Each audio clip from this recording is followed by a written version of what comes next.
not the Committee of the Whole. Why have I got that showing on here?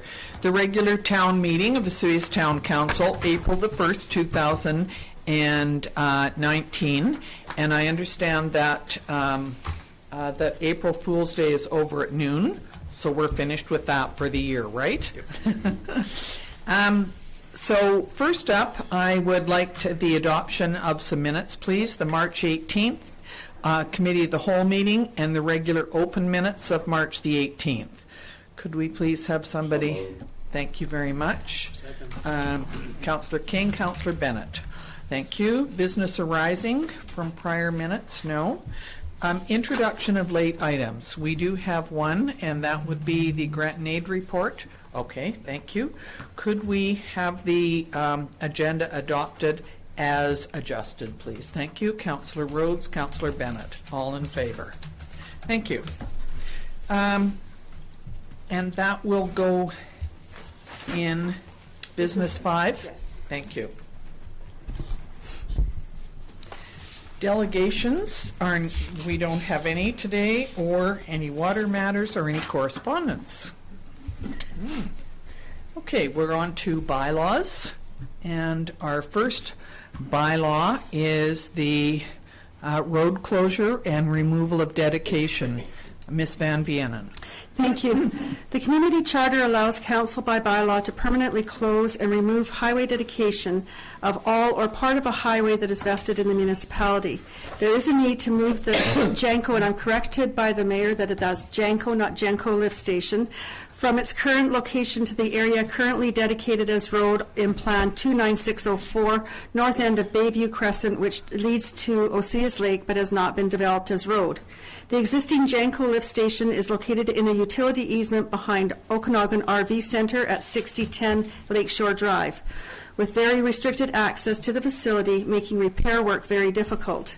The current location of the Janko lift station also put it in jeopardy during the flooding in 2018, as it is in a flood-prone area. Moving the Janko lift station will give the Operational Services Department ready access to it at all times and will allow for upgrading, which is also required. According to the Community Charter, if the closure of a road that provides access to a lake and the municipality is proposing to dispose of the highway or part, they must only do so if they exchange property for other property that the Council considers will provide access to the same body of water.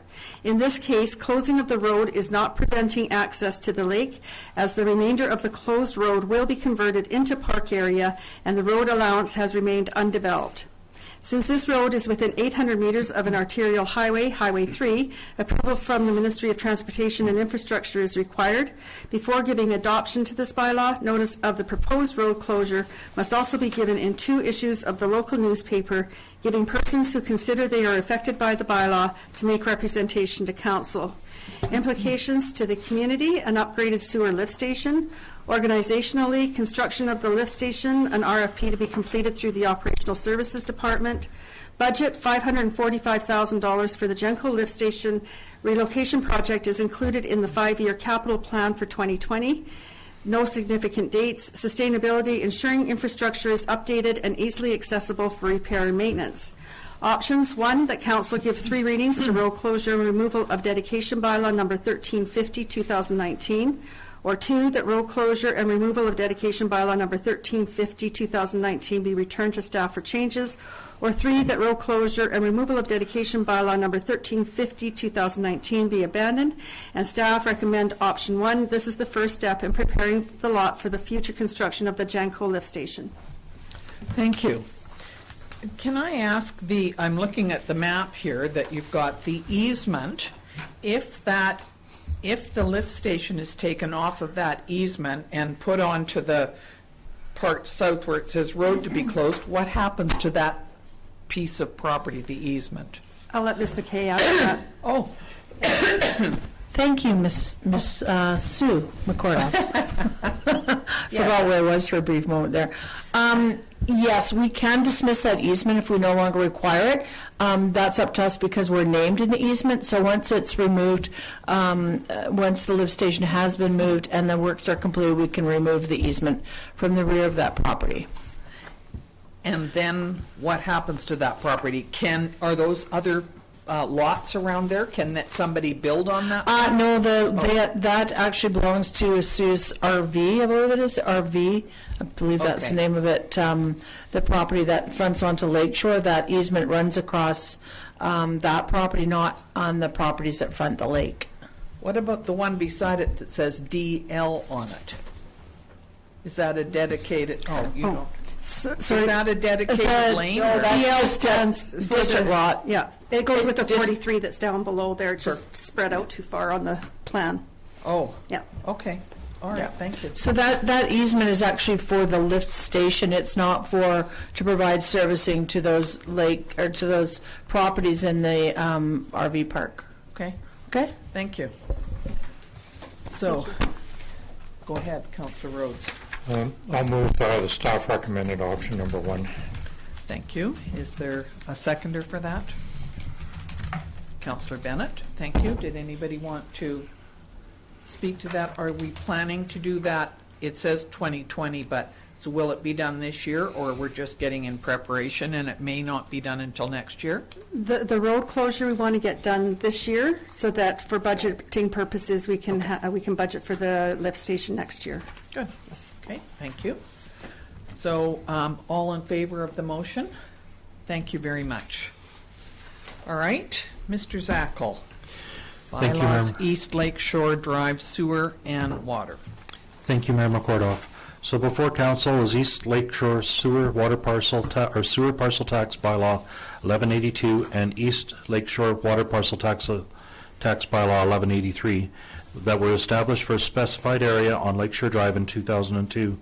These bylaws were created to establish the method of collection of parcel taxes for the water and sewer infrastructure installed in 2003.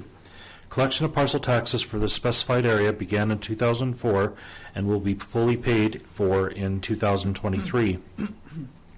Bylaws 1182.07 East Lakeshore Drive Sewer System Parcel Tax Bylaw and 1183.07 East Lakeshore Drive Water System Parcel Tax Bylaw have been brought forward for council due to the debt portion being refinanced through Municipal Finance Authority under Debt Issue 80 with an interest rate of 2.85%. The bylaw amendments reflect the refinanced amount required for the payment of the debt. The changes to the parcel tax rates are as follows. Under East Lakeshore Drive Water, in 2018 we collected $16,499.60 to pay that debt. We now require $17,858.46 to pay.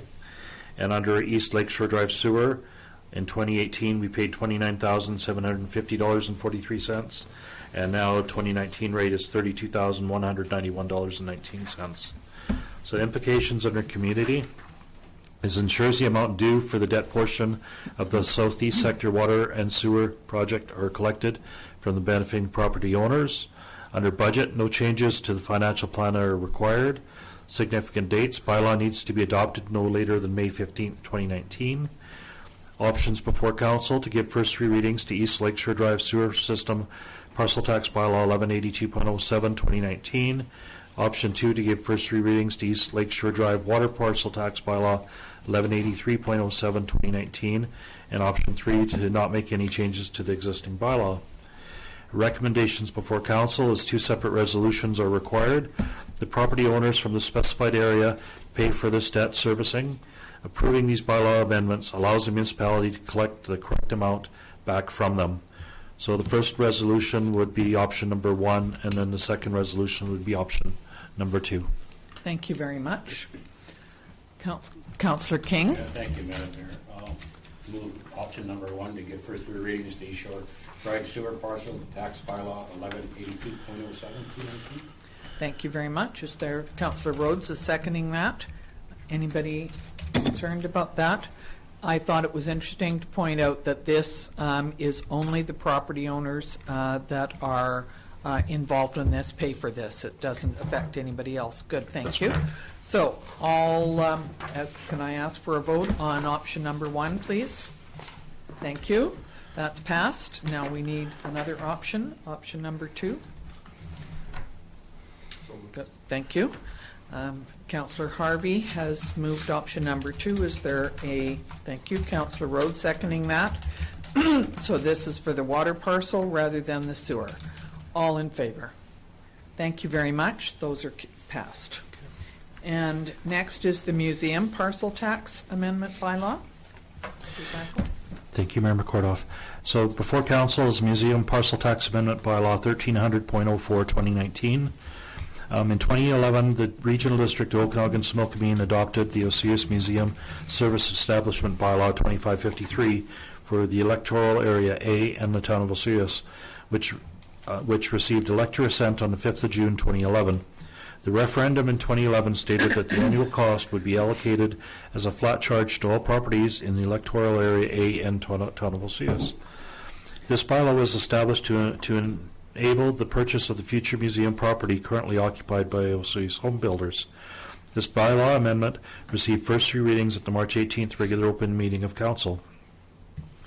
A parcel tax bylaw was created in 2013 in order for the town of Osiris to collect the portion owing to the RDOS for the service.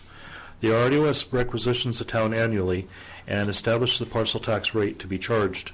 The town needs to annually update the parcel tax bylaw to ensure the rate is consistent with the rate being charged for the Area A resident. 2019 rate established for Osiris is $14.61. The requisition for the museum parcel tax for both the town and RDOS Area A is as follows. Osiris Area A Museum, land and building acquisition for debt servicing. The requisition for the town of Osiris is $18,538. Or pardon me, is $58,052. Electoral Area A is $18,538. The rates for collection are both $14.61 for both Area A and the town of Osiris, but the Area A also pays a 5.25% collection fee. Amendment Bylaw 1300.04 2019 is being brought forward for council's consideration for adoption. Implications under community. The electors for the electoral area A in town of Osiris approved the borrowing of funds for the future location of the museum. Under budget, sets the parcel tax bylaw to the rate established by the RDOS for the museum parcel tax requisition. Significant dates, bylaw needs to be adopted no later than May 15, 2019. Sustainability, this bylaw allows for the collection of funds required to pay for the town's portion of the annual debt payments of the museum property. Options before council to adopt museum parcel tax amendment bylaw 1300.04 2019. Option 2 to maintain existing bylaw 1300.03 2018. And a recommendation before council is option 1. This keeps the rate charge consistent between the RDOS and town for 2019. Thank you very much. Council, Councillor Rhodes. Thank you, Mayor McCordoff. I'll move the recommended option number 1. Thank you. Councillor King seconding that. All in favor? Thank you.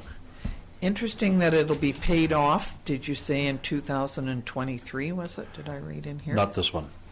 Oh, not this one. But this one, is it a 20-year? This is a 20-year debt as well, yes. Okay, good. Thank you. So it doesn't take that long. Thank you. The next is the zoning amendment bylaw. Ms. McKay. Thank you, Mayor McCordoff. So, pardon me, the purpose of this report is to request that council consider zoning amendment bylaw number 1085.119. The amending bylaw, if adopted, will allow for a site-specific retail cannabis store to be located at 8131 Main Street, and attachment number 2 provides for a site location map.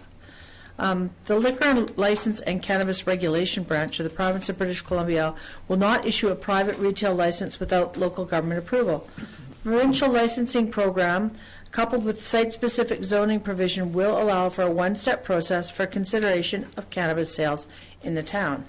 Specifically, comments received through the process will be provided to the province for consideration during the provincial licensing program and process.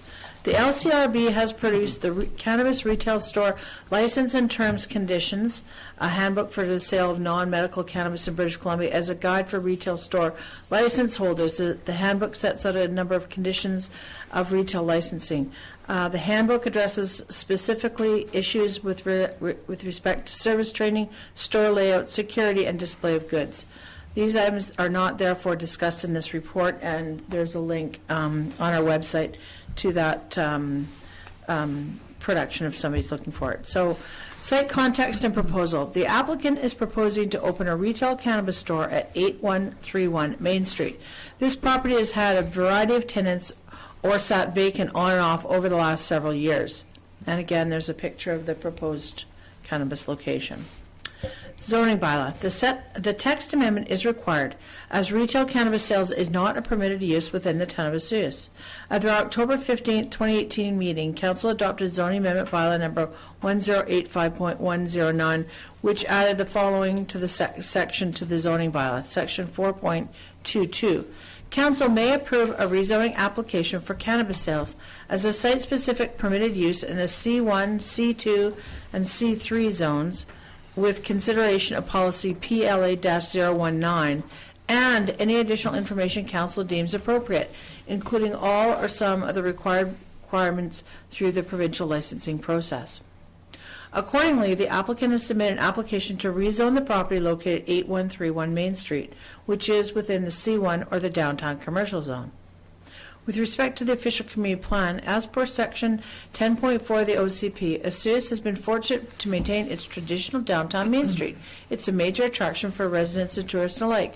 Accordingly, the downtown has its own unique OCP land use and designation and zone. The OCP policies promote an attractive mix of dynamic and complementary downtown uses and encourage a variety of businesses to locate in the downtown, including retail and service businesses, financial institutions, government and professional offices, housing above commercial floor space, arts and cultural activities, and inviting public spaces.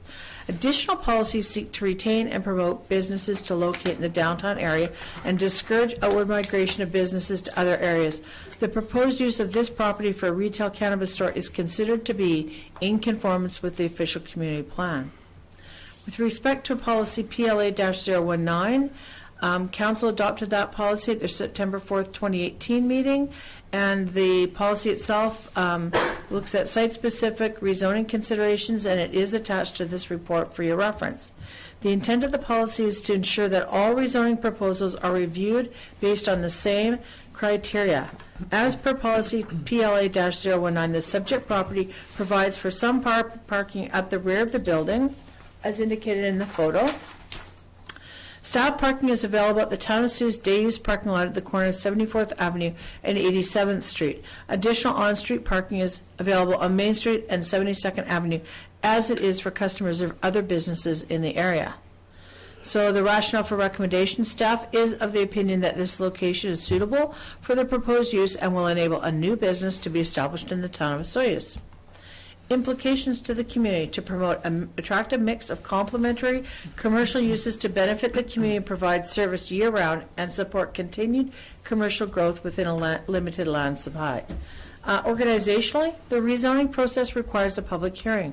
Should the amending bylaw receive third reading, it would then be placed on hold until such time as the town is notified by the province that the applicant has been successful in obtaining the necessary approvals from the province.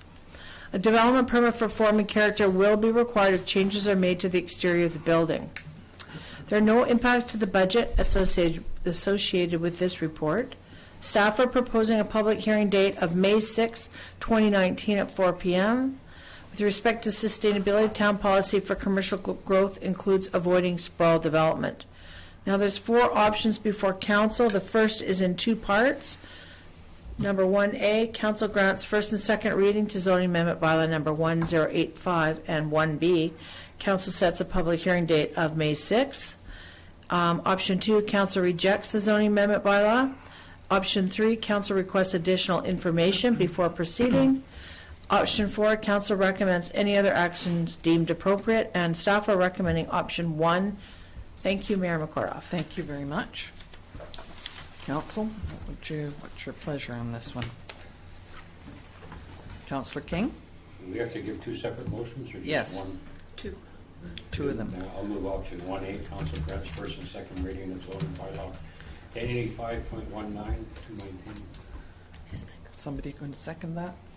Councillor Bennett, thank you. All in favor? Thank you. Somebody like to move option number 1B? Councillor Rhodes? Thank you, Member Kordoff. I'll move the council sets a public hearing date of May 6, 2019 at 4 p.m. Thank you. Dr. Harvey, you seconding that? Thank you. Any concerns about that one? Thank you. All in favor? Thank you very much.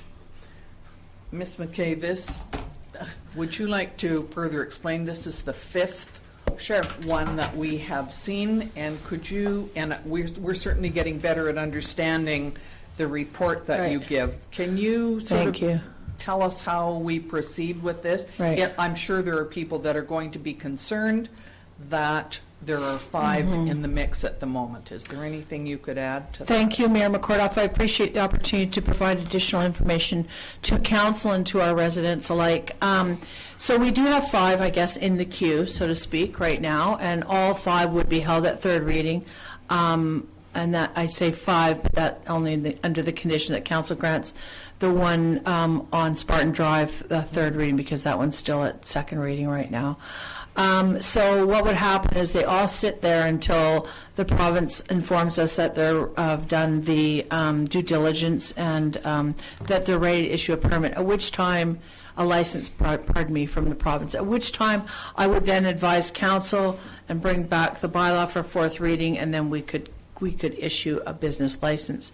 I would suspect that not all applicants will be successful at the province, and some of them may take longer to go through the process there than others.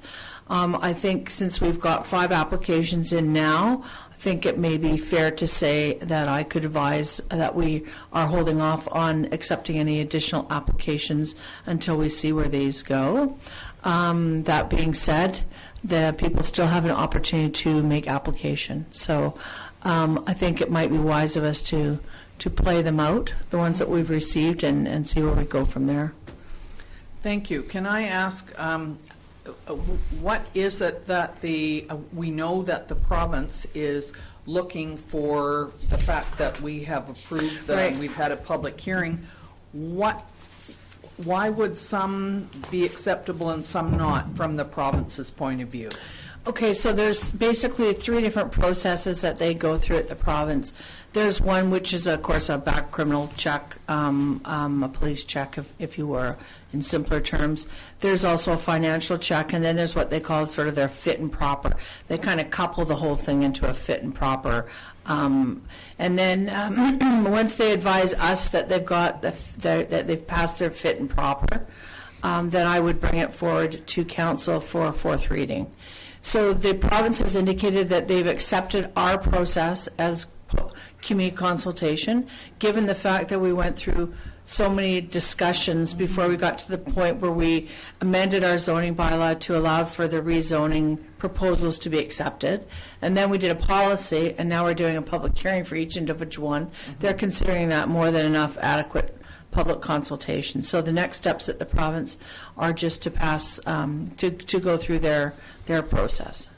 Thank you. Now, I know that the province is doing, they have, I think, okayed a couple more stores in the province, but they would be government-run stores. Am I correct? Have any private stores been issued a license? Only a couple have been issued a license. One is in the Kootenays, one is in New Westminster. They just got word that they're going to be issued a license there, but those are the other ones, only ones I've heard confirmation of. They're processing 280-something applications right now, so I suspect that, they will get through the process. I'm not sure if what their process is there exactly. I just know that there's got a receiving agency, and then they have different arms of the government that are doing different portions of the application process, so it's quite lengthy. So it's a wait and see, and those people who have applied are at the mercy of the provincial government at the moment? Exactly. Okay. Okay, thank you very much. Anybody else have any questions? No? Okay. So have we already passed all? Okay, we're done that. All right, thank you. And next we have the Mayor and Council report for Councillor Bennett, who attended a transportation strategy meeting in Penticton. Would someone like to move the adoption of this, that the expense report be approved? I'll move. Thank you. We were all waiting. You might not have got this. Okay, so it's been moved, Councillor King, Councillor Rhodes seconding, all in favor. Thank you. And you're going to report on that later, are you, Councillor Bennett? Tell us about that. Oh, did you? It was one of the several you reported on, I'd forgotten. Okay, the park naming policy. Mrs. Dynison. Thank you, Mayor Mercordoff. At the March 18th, 2019 Committee of the Whole meeting, staff brought forward a proposed park naming policy. Staff are now presenting the policy for formal adoption. Currently, the town of Osoyoos does not have a park naming policy. After researching policies in other municipalities, staff created a policy that specifies how a new park should be named. A copy of the proposed policy is attached to this report. The policy will only be applied to new parks or existing parks that have not yet been named, and the following considerations when naming a new park should be followed: reference to a location or geographical feature, commemoration of a historical event or be of cultural significance, commemoration of a historical person that significantly contributed to the town, recognition of a person or organization that has made a substantial financial or property donation intended to be used as parkland. Town Council may ask for public input into naming a new park. However, Town Council will have final authority in choosing the new name. An application form which is attached to the policy must be completed. So implications: community having a policy will provide a transparent procedure for naming a park. Organizational staff will be able to follow policy when a new park name is required. There's no impact on budget or significant dates, and the policy will be able to be applied for any new parks that are created within town boundaries. So options to approve the proposed park naming policy as attached. Number 2, to not approve the proposed park naming policy as attached. Or 3, to request further changes to the proposed park naming policy. And staff recommends option 1. Thank you very much. Thank you for doing all the work to get this ready. Councillor Rhodes. Thank you, Mayor McCordoff. I'll move staff recommended option number 1. Thank you. Councillor King seconding that. All in favor. Thank you, Mrs. Great. Dyness. Thank you very much. Next is the Ms. McKay, the OCP review and update. Thank you, Mayor McCordoff. So, the Local Government Act authorizes the development of an official community plan in British Columbia. An OCP is a local government bylaw that provides objectives and policies to guide decisions on planning and land use management within the area covered by the plan. OCPs are significant because, after their adoption, all bylaws and works undertaken by a council must be consistent with the plan. The LGA recommends updating the OCP every 5 years. Town of Osoyoos OCP was last updated in 2008. The community will therefore benefit from an updated vision and clearly defined development intentions. A new OCP will help support our economic strategies and help us achieve our environmental management objectives. As we move into the OCP process, it's important to remember that the OCP is a visioning document and not meant to be prescriptive or to solve the challenges our community is facing. The overview. The process for the OCP review will include extensive public consultation, as outlined in the RFP, which of course is attached to your agenda. Staff have therefore determined that the public is best served without the implementation of an OCP committee or task force. This decision was based on the following. First off, many of our community members are away for a good portion of the year. This could result in extending the process in order to accommodate absentee schedules, or it could be that only full-time residents volunteer to participate on a committee, thus leaving out representation from a large sector of our community. Second, the budget for the OCP review and update will suffice for the work as outlined in the RFP. Additional time and resources would be required if a committee or task force for a process was included. Limited resources are available in-house to cover the additional time to manage a committee or task force. An OCP is a community development plan, wherein the entire community will be serving as the OCP committee. The public consultation process will include topic-specific discussions with local stakeholder groups, community mapping activities, and engaging conversations. With respect to the implications for the community, public consultation is an integral part of the OCP process. A number of our residents spend their summers away from our community. As such, we'll be holding our first public consultation sessions this coming summer. Organizationally, this project requires consulting services. Planning staff will be providing support to the consultant wherever possible. Staff are requesting pre-budget approval for this project, which we got. Thank you very much, Mr. Zackel. The proposed budget for this project is $150,000. $100,000 from the 2019 budget and $50,000 from the 2020 budget. The RFP identifies a total budget of $125,000 for consulting services. The additional $25,000 will be utilized for advertising, public events, map production, copying, or additional expenses such as data collection. Significant dates. The preparation of a full OCP is a large project that requires the assembly of background information, public consultation, and map preparation. Ideally, the project can be completed in the new OCP bylaw adopted in 2020. So with respect to sustainability, the OCP will align with the town of city's integrated sustainability plan. Now, the options before council are, number one, that council direct staff to proceed with the RFP for the OCP review and update. Or option two, council recommends changes to the RFP for the OCP, review and update prior to proceeding, and staff are recommending option one. Thank you, Mayor McCordoff. Thank you very much.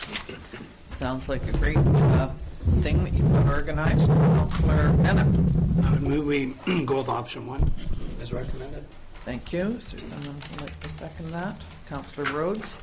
And I see that you have included the suggested RFP there, and Yes. And it looks very detailed. So I think it will be good. Councillor Rhodes, did you have a question? Thank you, Mayor McCordoff. Well, since we have kind of a short agenda today, I'd like to ask what type of company has responded to this type of RFP? Thank you. Are there consultants that are OCP Trained? and Thank you, Councillor Rhodes. Absolutely, especially, I'm going to be straight up, $125,000 is not a lot of money for this full official community plan review, so we will get people that are very good at doing this, because people that are pretty much new to it won't be able to do it for $125,000. So you'll notice that also our selection criteria is also, we've also listed in here, where is it, right, on technical evaluation criteria on page 9 of 10. Experience with similar projects is a big part of the requirement when we evaluate, as is experience with similar and related projects. So not just the firm, but the personnel, the project manager, and any sub-consultants will be very important. And then staff will work with that selected group on fleshing out some of the public consultation, because what I find is when you put out an RFP for an OCP, the firms can come up with some pretty great ideas, on the public consultation. So instead of us just identifying what kind of consultation we want, it's good to just to hear what they have to say. The other thing I would like, if I may, to make council aware of is that we have a small contract my department does with SOSCP, which is the South Okanagan-Similkameen Conservation Program, and so we will have actually qualified environmental professionals coming in and doing some work with us as well that will contribute to the official community plan. So, sorry, I get excited. She's excited. Well, we want you to be excited. So when do you anticipate this RFP going out? It hasn't yet. PDQ.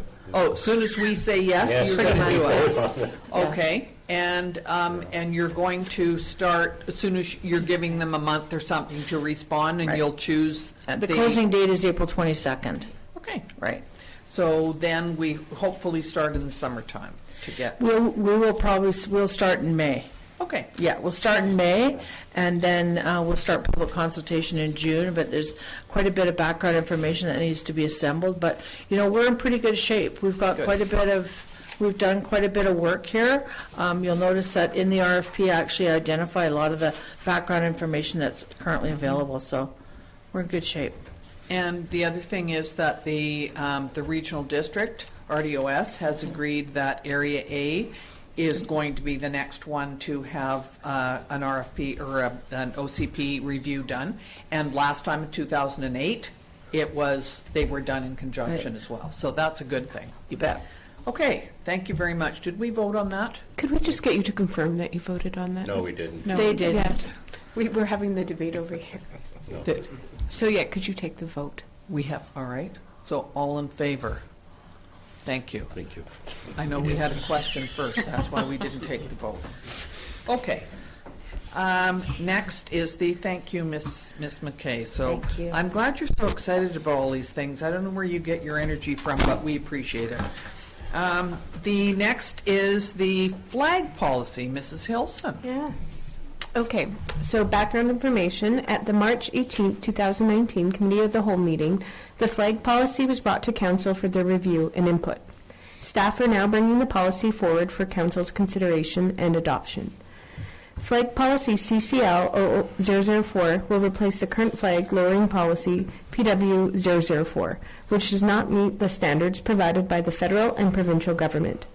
Flag policy CCL 004 captures the needed occasions to lower the town's flags. The policy also enables mayor and/or council to make decisions on a community-generated request. This policy has been reviewed by the directors and the fire chief for input. Implementation of the policy will require an operating procedure to be developed to address scheduling issues to meet the requirements of off-work hours. Implications to the community will benefit from having a policy that outlines when the flags will be lowered and allows for community-generated requests. Organizationally, staff will have a clear direction when flags will be lowered. There are no impacts to budget, significant dates, or sustainability. So options before Council are Council approves flag policy CCL 004, which will replace the Public Works PW 00 flag policy. Council directs staff to make changes to the flag policy and bring back to the next regular scheduled meeting of Council, or Council abandons the flag policy CCL 004. And staff are recommending that Council go with option 1 to approve the flag policy that will replace the current Public Works 004 flag policy to meet the provincial and federal standards. Thank you very much. Councillor King? Thank you, Madam Mayor. I'll move option 1, and then I have a question.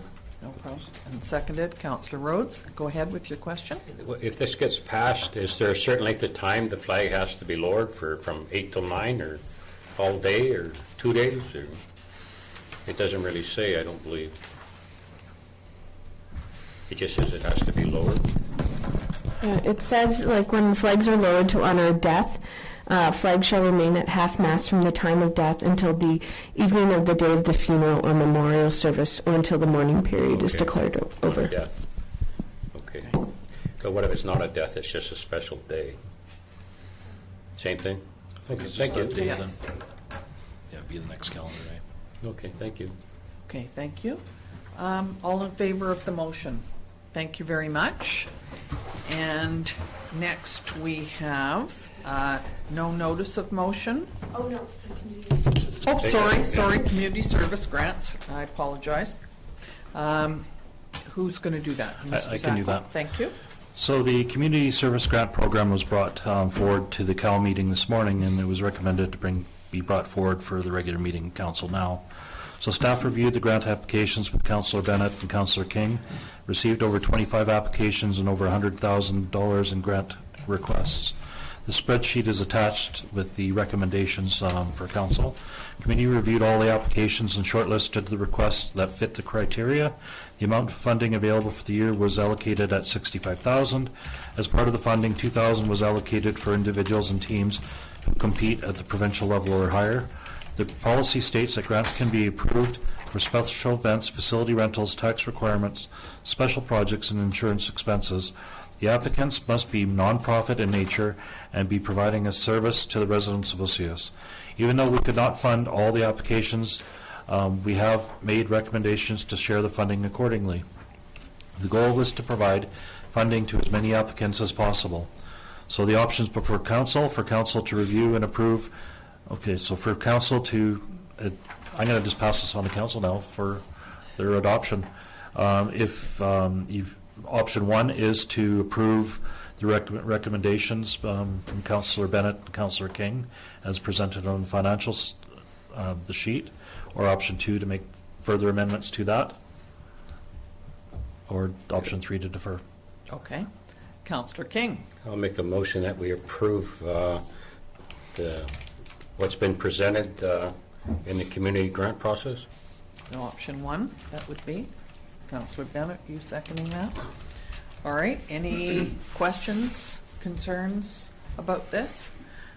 Thank you very much. I see that you had 113,600 that was requested, and by working through carefully, you have come up with spending 63,000 out of 65,000, and we always keep 2,000 on hand for sports teams. So that seems to have used up all the money.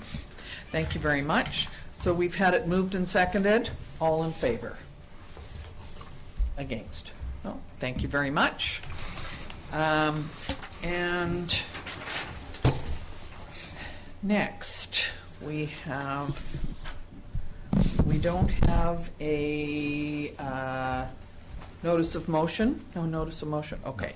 So next is the general net payroll, Sun Bowl Arena financial accounts, and to report expenditures from accounts payable up to April the 1st, 2019. So general cash requirements, $243,150.14, and Sun Bowl cash requirements of $596.78, and those will be adopted by consensus. And the net payroll accounts of $108,721.34, and that was received for information. Okay, thank you. And committee reports, I don't think we have any of those. And do we have the CAO report? I can provide some information for council. So under the Planning and Development Services, 9110 and 9120 Main Street, Peanut Pond Development. The developer is preparing necessary documents to move the bylaw to the final adoption stage. They are also working on the form and character DP requirements. RMI strategy report's been forwarded to the province for comment. The province has advised us the offer for the foreshore lease for Whibbit is in the mail. Staff are working on the lease agreement for the use of the lease area and a small site in Gyro Park for their ticket kiosk and life jacket storage. And under building development, in the first 3 months of 2019, the building permits, we had a total of 10 building permits for a value of construction of $878,801. But this does not include home building supply, which is a value of $4.63 million, building permit costs of $32,431, in addition to DCCs of $57,695. Under operational services, street sweeping throughout the community. Meeting was scheduled for 9:30 a.m. tomorrow morning with OIB to discuss the Cottonwood Park retaining wall project on site. Spring cleaning, pruning has begun throughout all town parks. The new West Bench ball diamond has had the turf removed, and new shale infield is scheduled to be installed in the week of, or this week. Irrigation repairs throughout all town parks is also being done. Under finance, audit of town and Sun Bowl is almost complete. Have been providing the auditors with supporting documentation for their requests. Rural sewer notices were mailed out last week. Rural water notices are being mailed out soon. Assisted with tender openings for Cottonwood Park and the CCTV sanitary inspections. Updated our property tax system with their 2019 assessments. Currently compiling 2019 tax rates for other jurisdictions. Preparing the parcel tax assessment roll for the April 15th as well. And our CEO should be back from his time off tomorrow morning as well. Good. That's the report. Thank you very much, Mr. Zackel, for doing that. Could we have a motion, please, to approve the CAO report? Thank you, Councillor Rhodes. Councillor King. Councillor Rhodes, Councillor King. Thank you. All in favor? Thank you. And next we have our council reports. Councillor Harvey, are you going to fill us in on your wonderful holiday that you had? I have nothing to report.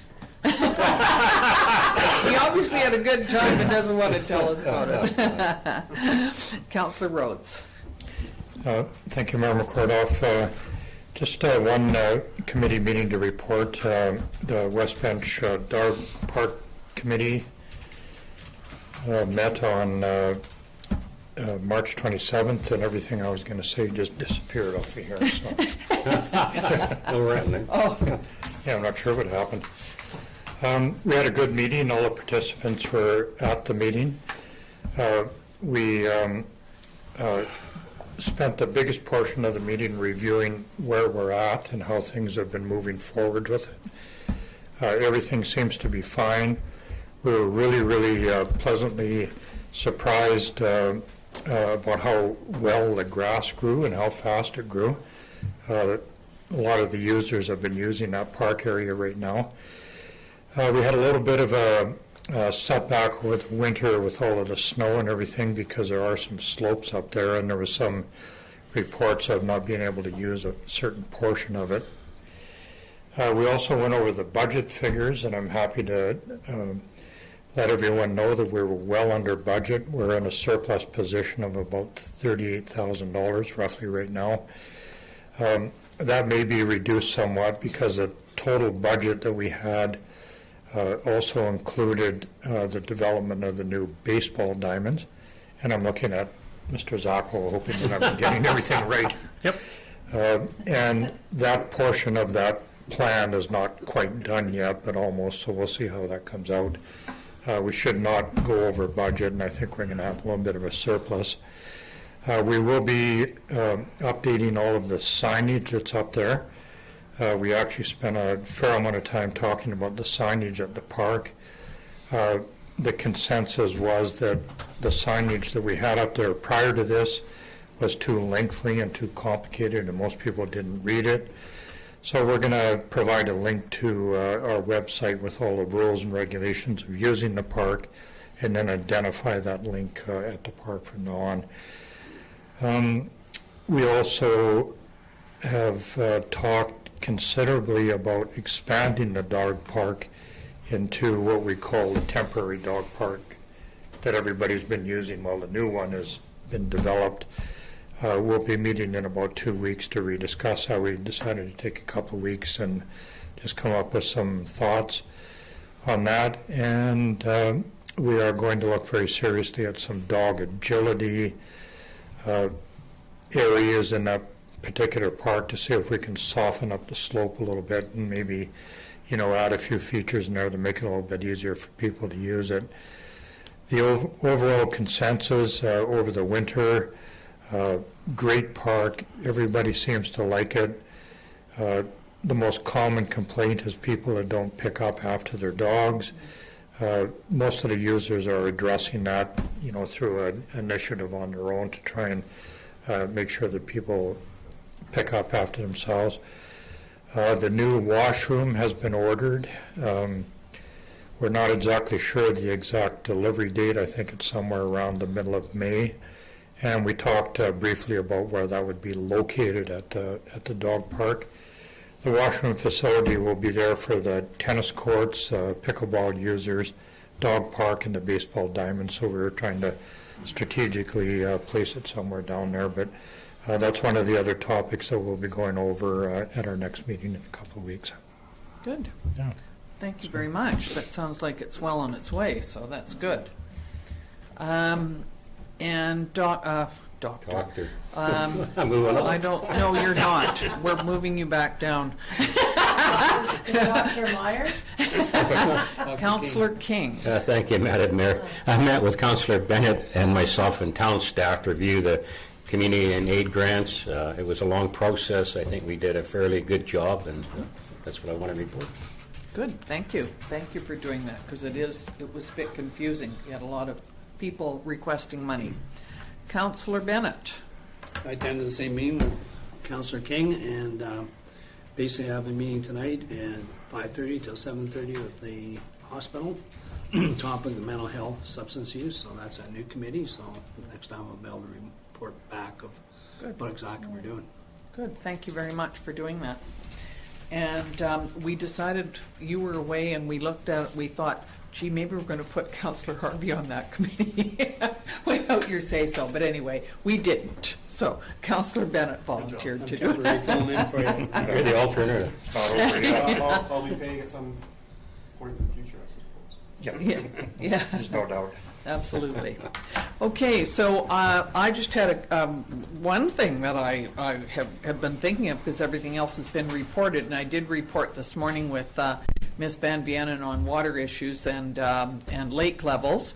So I am wearing a poppy today, a daffodil today, and April is Cancer Month, Daffodil Month, so I'm sure you will see people wearing these, and they normally do for the month of April.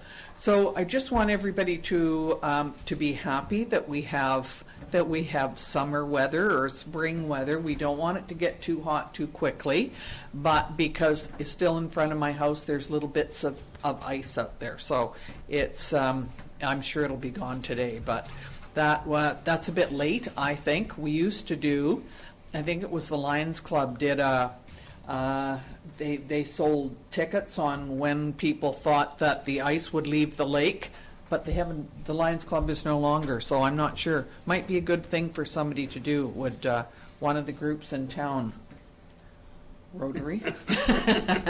I think it would be kind of fun, because I think this is later than I remember that the ice is off. So enjoy spring, and I see lots of people outside cleaning their driveways and having their lawns raked. Mine was raked this morning, and planting flowers. So enjoy spring, and we'll enjoy the warmth and the sunshine. Thank you, everybody, and we will adjourn the meeting. Please, Councillor Bennett, Councillor Rhodes, all in favor. Thank you, everyone.